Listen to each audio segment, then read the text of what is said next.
খুলনার বর্তমান পরিস্থিতি অনেক ভালো এবং শান্তিপ্রিয় জায়গা। আগেও খুলনার কোনো অপ্রীতিকর ঘটনা ঘটেনি।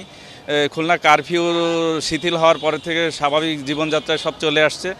ব্যাংকিং সেক্টরটা এখনও স্বাভাবিক পর্যায়ে যায়নি। ব্যাংকিং লেনদেন বা অন্যান্য কার্যক্রম, ইন্টারনেটের ধীর গতির কারণে অফিস আদালতের সমস্ত কার্যক্রমই স্থবির অবস্থায় আছে, কিন্তু মানুষের জীবনযাপন স্বাভাবিক আসছে এবং আরও আশা করি আরও স্বাভাবিক আসবে। প্রশাসন আরেকটু নমনীয় হইলে মানুষজন একটু স্বস্তিতে আরও রাস্তায় বের হইতে পারে, কর্মক্ষেত্রে বের হইতে পারে এবং তাদের মনের আতঙ্কগুলো কাটবে বলে আমি মনে করি। নগদের কাছে সব গ্রাহকই প্রিয়, তাই তো সারা দেশে ক্যাশ আউট চার্জ সবচেয়ে কম। খুলনায় তো আমাদের সাধারণত ওই আন্দোলনের কোনো ইয়েই পড়েনি, খুলনাতে তেমন কোনো সহিংসতা বা কোনো কিছুই হয়নি। আর এমনি সেই তুলনায় খুলনার খুব শান্তই আছে। তারপরে ওই যে আপনার যে